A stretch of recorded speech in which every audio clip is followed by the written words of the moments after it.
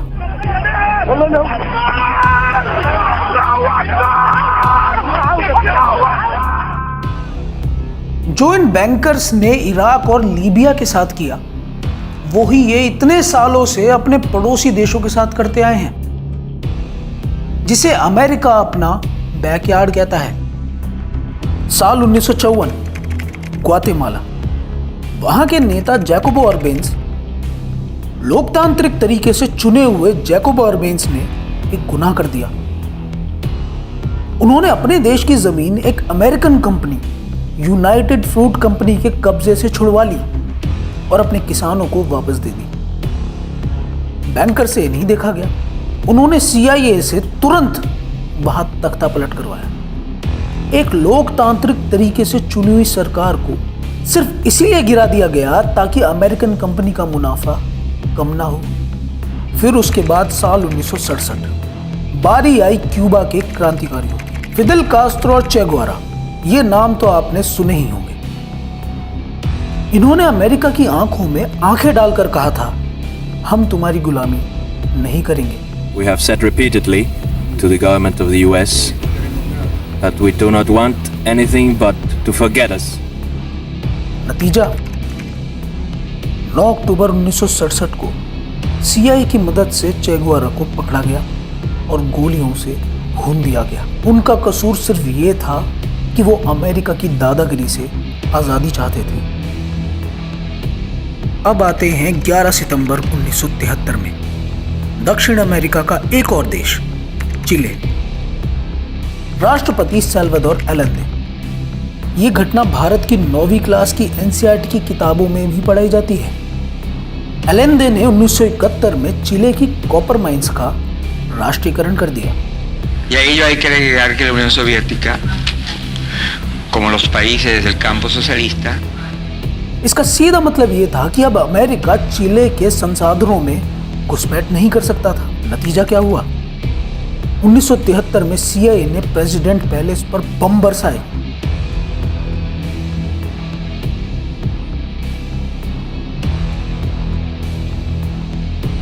एलेंदे को मारा गया और वहां अमेरिका की एक कठपुतली पिनोशे जैसे तानाशाह को बिठा दिया गया। momento verdaderamente histórico. फिर बारी आई इक्वाडोर की। 24 मई साल 1981, राष्ट्रपति जेमी रोल्डोस, उन्होंने भी वही कहा कि इक्वाडोर के तेल पर वहां के निवासियों का हक है। La comunicación que en este instante se está realizando. बस उन्हें हटाने के लिए कोई आर्मी नहीं भेजी गई, उन्हें एक प्लेन तोहफे में दिया गया और 24 मई को उनका वही प्लेन रहस्यमयी तरीके से गिर गया। किस्सा खत्म। रोल्डोस मारे गए। दक्षिण अमेरिका के इन सभी देशों को बर्बाद करने के बाद अब बारी आई वेनेजुएला की। ह्यूगो चेवेज वेनेजुएला के एक लोकप्रिय नेता थे। उन्होंने वेनेजुएला की तेल के कुओं का राष्ट्रीयकरण करने की हिम्मत दिखाई। Nos acusa a nosotros, a mí me acusan de patrocinar el terrorismo. Son ellos los que patrocinan el terrorismo. Exxon और कोनोको जैसी अमेरिकन कंपनियों को देश से बाहर फेंक दिया। बस अमेरिका कैसे इसे सहन कर पाता। अमेरिका ने एक तख्ता पलट करवा दिया। मादुरो की ही तरह उन्हें भी जेल में डाल दिया गया। लेकिन वेनेजुएला की जनता और सेना शेवेज के साथ थी। जनता ने राष्ट्रपति भवन घेर लिया और सीआईए को मजबूरन शेवेज को छोड़ना पड़ा। ऐसा पहली बार हुआ कि सीआईए को किसी देश में मात खानी पड़ी थी और यह सब हो पाया सिर्फ जनता की मदद से। लेकिन वेनेजुएला के लिए समय आगे के लिए अच्छा नहीं था। शेवेज के बाद आए मादुरो। मादुरो शेवेज को ही अपना आदर्श मानते हैं। Estos judíos de las 12 tribus, que no son los que mandan hoy en el Estado de Israel. Los que hoy gobiernan Netanyahu no es judío auténtico. Él es un cambalache que viene por allá de Polonia. Es el proyecto sionista, que dicen que van desde el río Jordán hasta el Éufrates y más allá. उन्होंने वही किया जो एक देशभक्त करता है। Venezuela का तेल वेनेजुएला के लिए, sangre suramericana, caribeña। लेकिन इन बैंकर्स को यह मंजूर नहीं था। इन्होंने फिर वेनेजुएला के साथ शुरुआत करी आर्थिक आतंकवाद की। इन बैंकर्स ने अंतरराष्ट्रीय सट्टा बाजारों को एक्टिव किया। वेनेजुएला की करेंसी बोलीवार पर शॉर्ट सेलिंग करवाई गई। शॉर्ट सेलिंग उसे कहा जाता है जब जानबूझकर किसी देश की करेंसी को इतना बेचा जाता है कि वो मिट्टी में मिल जाए। इस शॉर्ट सेलिंग का परिणाम यह हुआ कि वेनेजुएला में भयंकर मंदी आई। 2018 में मादुरो ने चीख कर कहा था कि ये ज़ायनिस्ट बैंकर्स साम्राज्यवादी राक्षस हैं। Que cada quien saque sus conclusiones. Yo creo que los sionistas gobiernan Estados Unidos. Mandan en la Casa Blanca, en el Congreso, en los medios de comunicación, en las redes. बस यही वो गलती थी जो Maduro ने कर दी, सच बोलने की गलती। आज मादुरो जेल में है और जिस एक नई महिला को वेनेजुएला का नेता बनाकर पेश किया जा रहा है वो कौन है? इस महिला का नाम है मारिया कोरिना मचाडो। इस महिला को इसी बैंकर्स की लॉबी ने अभी कुछ समय पहले ही नोबेल पीस प्राइज दिलवाया। और यह महिला और कोई नहीं है बल्कि वही एजेंट है जो इन बैंकर्स के इशारों पर नाचेगी। We will open Venezuela for foreign investment. I am talking about a $1.7 trillion opportunity. We will bring rule of law, we will open markets, we will have security for foreign investment and a transparent massive privatization program that is waiting for you. I would like to thank Benjamin Netanyahu, the Prime Minister of the State of Israel. And I promise we one day will have a close relationship between Venezuela and Israel. I myself look forward to visit the State of Israel as soon as we conquer freedom. जैसे America ने बाकी देशों में तख्ता पलट करवा के अपने एजेंट बिठाए, ते ही अब वेनेजुएला की बारी है और इस महिला के वेनेजुएला के राष्ट्रपति बनते ही मिशन कंप्लीट। वेनेजुएला का तेल अब वापस डॉलर के कब्जे में है। अभी तक की पूरी कहानी अमेरिका की दादागिरी के बारे में थी, लेकिन अब आते हैं असली मुद्दे पर, भारत पर। हमारे देश के ऊपर इसका क्या असर है?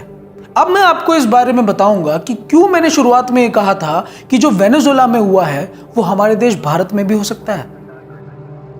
हमारे देश भारत के दक्षिण में हिंद महासागर के अंदर और अंडमान द्वीपों के पास तेल का एक विशाल भंडार है।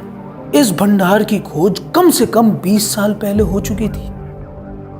मेरी अपनी याददाश्त में मुझे बहुत अच्छे से ये बात याद है कि आज से लगभग 15 साल पहले मैं टीवी देख रहा था।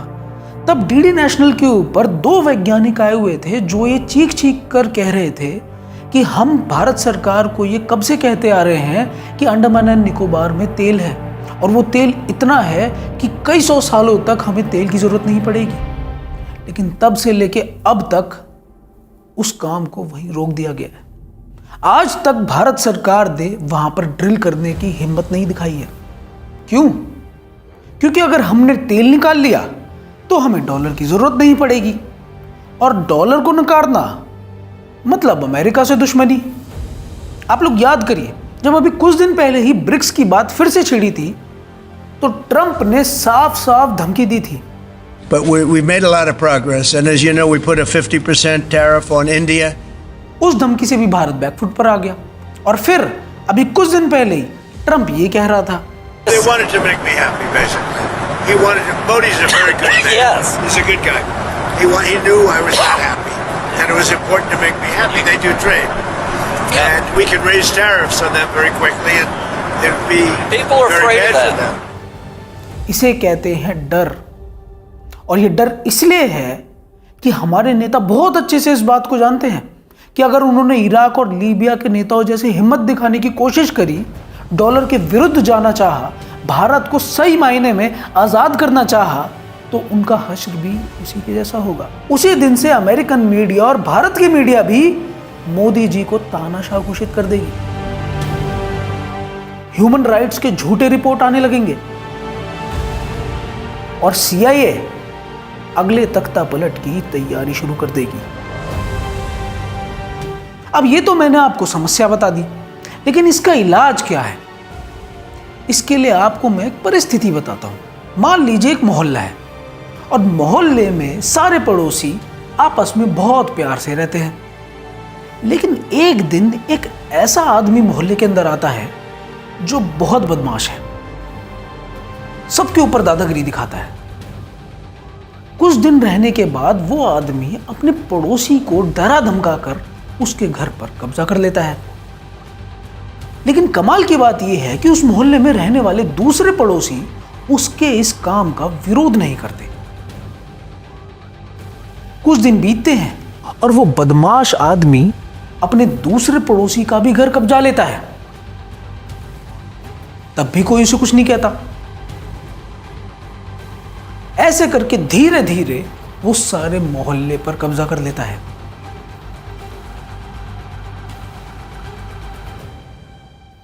दुनिया के परिप्रेक्ष्य में वो मोहल्ला है पूरी दुनिया और वो बदमाश पड़ोसी है अमेरिका। अगर आज अमेरिका के इस दुस्साहस पर कोई देश नहीं बोल रहा है तो इसका मतलब यह है कि अगला नंबर किसी और देश का है। और अगर हम बात करें अपने देश भारत की, तो हमारे पास सिर्फ और सिर्फ एक ही उपाय है, ताकत को इकट्ठा करने का, अपने देश को इतना ताकतवर बनाने का कि कोई हमारे सामने आंख ना उठा पाए। आज आप चाइना को देखिए, चाइना ने अपनी ताकत इतनी इकट्ठी करी है कि अमेरिका उसको कुछ भी बोलने से पहले 2 बार सोचता है। रूस को देख लीजिए, रूस के बारे में भी अमेरिका बोलने से पहले कई बार सोचता है।